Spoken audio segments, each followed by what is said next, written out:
kept getting really bloated. I kept feeling really sick after my cereal in the morning. I thought it was like a Virgin Mary situation where I had just somehow become with child when I'd not even had sex with anyone, obviously because I was 15. My hair was falling out, I was getting mouth ulcers, my skin was like itchy and I had like red blotches all over myself. I was getting bloated, cramps, felt like I was on my period all the time. I had the knees of an 80-year-old, I didn't know what was going on, so that was my problem. Hi everyone and happy Coeliac Awareness Week 2021. I'm Ellie, I run a page called The Coeliac Queen. It's got a Twitter, YouTube, Instagram and of course a website. And I've been celiac for the past 7 years. Well, I got diagnosed at 15, I'm 22 now. And I just thought as it's Coeliac Awareness Week, it would make sense to make a video and actually start my YouTube back up, I guess. And just talk through symptoms, my experiences and questions that I always get asked. Things like, if you kiss someone who's eaten a pizza, will you get glutened, or will one crumb hurt? I'll answer all those as we go on with the video. But just a bit of background with me then. So as a job I work for the BBC, I'm a presenter and producer. I'm very lucky, I love my job. I also work part-time as a journalism lecturer, and when I was 15 I had been suffering with really bad joint pain for a few years, probably since the age of 12, where my knees would swell up and the back of my knees would look like the size of about half an orange. They thought it was something called a Baker's cyst, but then they did an ultrasound on it, couldn't find anything, just said it's a build-up of fluid. But it stopped me doing sport. You know, you hear all this stuff about girls like dropping out of sport because of boys and grown boobs or whatever. With me, I had the knees of an 80-year-old. I didn't know what was going on, so that was my problem. Anyway, eventually I got diagnosed with something called Coeliac disease. Kind of sounds like celiac disease in a way. No, it doesn't.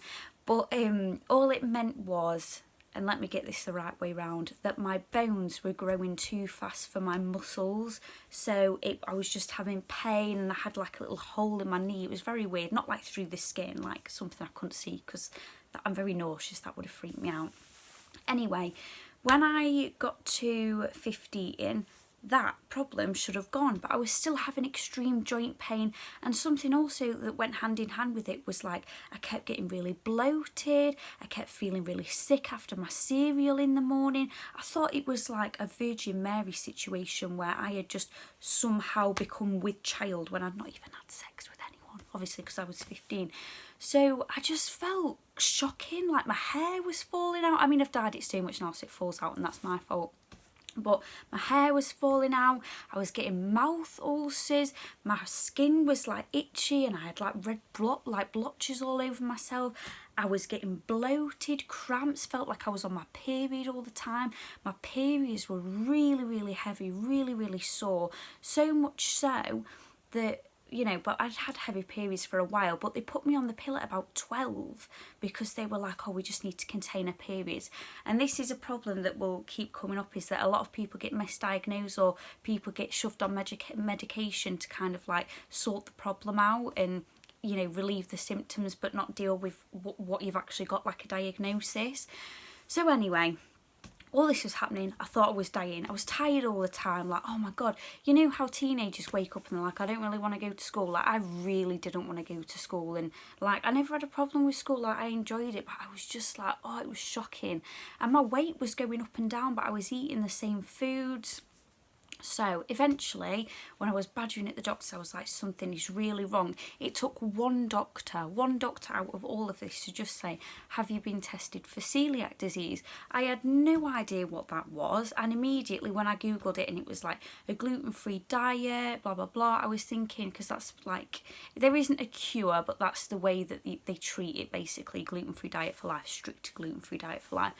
And straight away I was like, I don't want to eat gluten anymore. If this is going to solve my problems, I'm just going to stop eating it now. And of course, to be diagnosed with celiac disease, you need to be actively eating gluten in your diet for it to show up on your blood test. And then, because they need to see when they give you an endoscopy, so a camera down the throat is how they like formally diagnose it. They need to see that your gut is damaged to confirm it is celiac disease, because I am in no way a doctor obviously, but I know this much. So in your small intestine you have little things called villi. Think of them as like grabbers of nutrients. A normal person's villi stand up like this, like little people.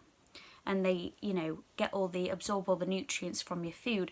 But because people like me who have celiac disease, the gluten attacks the small intestine, so all our villi are really flat, which is why a lot of people with celiac can't put on weight, because they can't absorb anything from their food. I never had that problem. I actually had weight gain, so we'll go over that.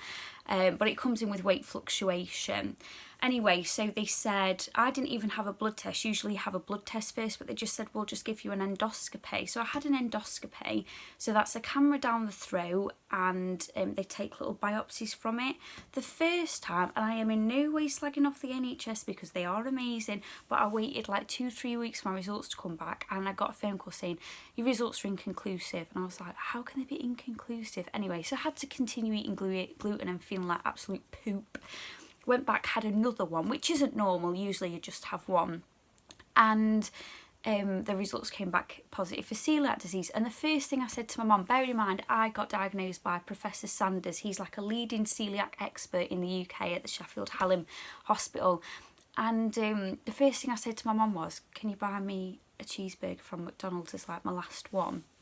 Because, of course, as I'll get into, it's not just bread you can't eat, and it's not just, you know, sticking to gluten-free that you have to worry about. It's also cross-contamination.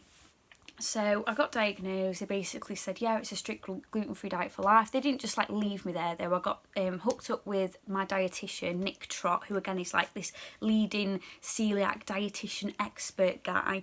And at first I was really sort of, well, how did I feel? I suppose I was nervous, I guess. In fact, I was anxious to just cut gluten out altogether and then be like, right, this is my new life. It wasn't very exciting for me, which it could be for some people, because you think, oh, new lease of life, new food, I'm going to feel amazing. But what struck me was when I started really researching and checking the back of every single packet I bought was gluten is in everything. It is in literally everything. And it's not just gluten, it's wheat, barley, rye, oats. Some people are okay with gluten-free oats. I can't even have that. I don't even know why my stomach is so like, just hates oats, so I have to stay clear of that. Don't get me wrong, the free from section in supermarkets is so big, but it also makes up about 2% of the shop. And it's not just food we have to worry about, it's like alcohol, it's drinks, it's like Vimto has barley in it. Who would even know that, you know? So yeah, when I first found out, it was like a bit of a struggle, and I did feel quite overwhelmed. I felt quite like socially isolated as well, I suppose, because now you had to be the person where, you know, you're 15, 16, you might start going out with your friends, like going out for meals or something, and then I had to be the person like, is there a gluten-free menu? And when there isn't a gluten-free menu, there's an absolutely massive F-off book that's about this fat. It's like the gluten-free Bible that comes out and tells you what does and doesn't have gluten in. So it doesn't mean you're not going to get glutened, as we call it in the celiac, you know, community. But it just tells you like the dishes that don't have gluten in. So then it just brung on this new kind of like restaurant anxiety I had. It wasn't necessarily fun going to restaurants. It was kind of like a bit of a worry of, am I going to get sick? Because the other thing is, when you are celiac and you've been eating gluten for so long, eventually when you get diagnosed and then cut the gluten out, don't get me wrong, you feel amazing. It can take about 6 months for all your symptoms to totally ease. Like you might have kind of like phantom gluten into where you think you've eaten something but you haven't. It's just your body's still healing basically, so you might still get bloated, you might still feel sick, nauseous, dizzy, you know. But the other thing is, it does subside eventually. But it's like I was getting so worried about going out and eating and getting gluten, and it did happen a few times. But like I say, when you've stopped eating it, when you eventually do eat it, oh my god, the symptoms come back so thick and fast. It's like the most extreme reaction you've ever had in your life. In my case anyway, some people with celiac don't even have symptoms, like lucky you, but then it's bad because they might get misdiagnosed or not even diagnosed with it. And then they're doing damage, because that's, you know, you can get bowel cancer, intestinal cancer, miscarriages in women if you have celiac that's undiagnosed and goes on for the rest of your life kind of thing. But yeah, the gluten in, oh my god.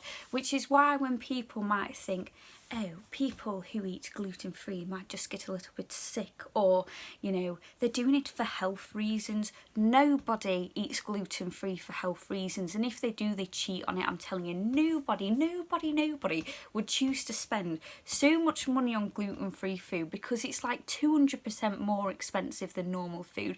To get crap little bread, to be fair, my favourite brand is Genius bread, and it's so good. You know, to buy, like, if you're not vegan, to be fair, I turned vegan last week and it's actually not bad, but originally I did have a bit of like skepticism about, oh, is vegan food even nice? Because all our free from chocolate isn't just free from gluten, it's free from like milk, and that's what makes chocolate really nice in my opinion. Mind you, Nomo, that brand, vegan chocolate, really nice. See, I'm learning as I go along. So yeah, but the other thing that I wanted to talk about as well was kind of like, what happens, or what do you do when you do get gluten? So for me, and I've put this picture on my socials of what happens to me when I get gluten. So usually I'm like a size 6-8, a bit more of an 8 at the minute because it's just been half term. And what happens is my belly bloats up to about 3 times the size. Again, you can see this picture on my social media, and it stays there. It stays there for a few days, and I get cramps, I get spasms, I'm sick, I'm dizzy, I don't even fit in my clothes, which is another thing that, you know, people with celiac might struggle with, is body image, because you're not just worrying about, am I going to get sick here, but one day you might be fitting in your size 8 trousers, you might go to a barbecue, somebody uses utensils for their burger that's got wheat in and then touches yours, next minute you look like you can't dress yourself properly because your belly's sticking out 3 foot. It's really hard for me, especially I think because being like a sort of, well, I say 6'8", like I say I'm an 8 at the minute really, but being a size 8 and then all of a sudden, you know, you get gluten and then a few hours later you're sat in your size 14 trousers. There is nothing wrong with being a size 14, I don't mean it like that, but when the increase over a couple of hours, it does you in, because you almost feel like, what do I look like? And I wouldn't say that I've developed like body dysmorphia as such. I don't think it's ever got that far, because I've had really supportive friends and family that are like, you know, just drink some water, just you take it easy the next few days. But I have sort of developed body image anxiety, I suppose. Maybe I'm just creating a new category where like you do worry about what you look like if you get gluten, or what you look like if you go out. You know, there's been a few times where it's been a Sunday that I've got gluten, and then you've got the whole week ahead of you. And like I say, I work at BBC Radio Sheffield as a producer and presenter, and sometimes I go in and produce on a Monday, so I'm getting there at like 8 in the morning, and if you've been sat up all night, because I'm not gonna lie, I don't care that it's not nice, you do get diarrhea and IBS kind of problems when you've got celiac disease, and you also have bad flatulence, also known as tooting, you know, trumping, farting, whatever you want to call it. Yes, it's not very ladylike, but it's just life, it's just, you know, it's bodily functions, it's just normal. And when you've been sat up all night like that, trumping away like you're a one-man band, and then you just feel crap because you smell, and then your belly's out here, you've got a headache, you've got low mood, dizziness, it's just the worst. So what do we do to fix it? Usually I just have to drink a lot of water, use it as an excuse to eat ice cream, stay clear of anything that might just agitate your stomach in general, like spicy food, fried food, which, you know, celiacs can't really have anyway, but you know, you might buy like southern fried chicken from the shop, from the free from section, or like lots and lots of bread. Just tend to like avoid it for a few days just to kind of let myself settle and get back to where I want to really. And but I mean, you could also have ice cream to like sort yourself out. Just use that as an excuse, like, you know, it's ice cream time. But it kind of leads me on to my next and nearly penultimate point, because I don't want to chat, you know, for ages on this video because people might not even care, but if you've clicked on it and stayed this far, then thank you. Is people's misunderstanding of what celiac is, and the side effects, and just, I suppose, just how it affects you mentally as well. People that say things like, oh, a little bit won't hurt, will it? Or, oh, it's all right, like, if we use the same toaster, it's fine. I use the same butter, but it's fine. I use the same knife, but it's fine. I use the same utensils. People that mix utensils at buffets, oh my God, jokes, I'm not actually violent, but it really annoys me. But all these people who don't understand what celiac is, that just kind of think it's like people on a fad diet, people being picky, people being obsessive, people being pretentious. It's not like that. Yes, there are the minority that eat gluten-free because it thinks it makes them lose weight. It really doesn't. I'm telling you now, those celebs like Kourtney Kardashian, I've even seen Lady Gaga's done it, and I'm a massive fan of Lady Gaga, Gwyneth Paltrow, that tell you that losing weight on a gluten-free diet is a thing. It is not. Maybe, but going gluten-free will make you more vigilant of ingredients and packets and looking on the back of things, and then you'll make healthier choices.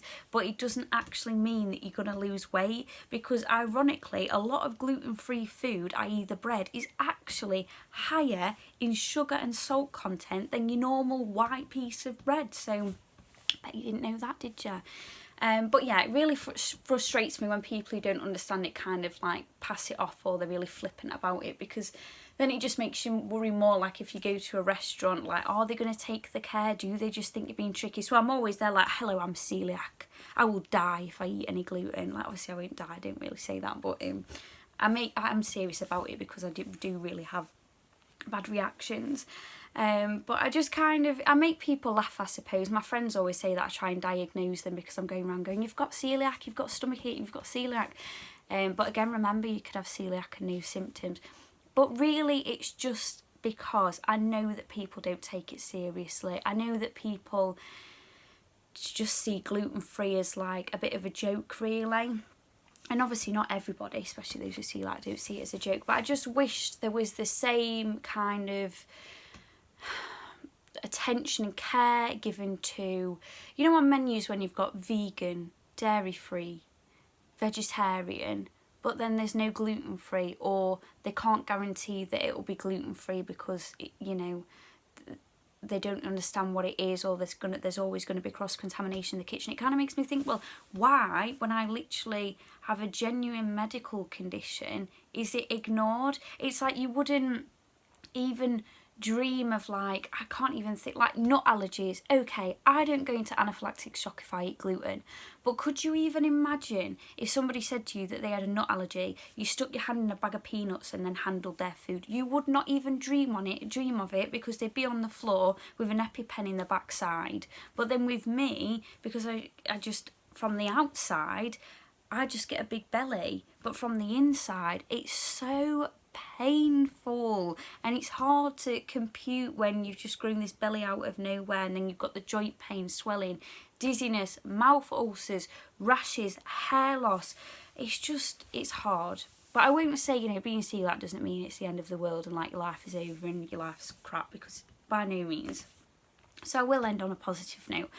But if you take anything from this video, whether you are celiac or you're not celiac, it's please stop pretending that celiac is not like a big issue, because it is a big issue. It affects 1 in every 100 people, but 70% of people with celiac don't even know they have it, either through having no symptoms, being misdiagnosed, or the doctor not checking for it. If you have any kind of symptoms that I've mentioned, again, you can go look on my Instagram page, it's at the Coeliac Queen, to look for the symptoms.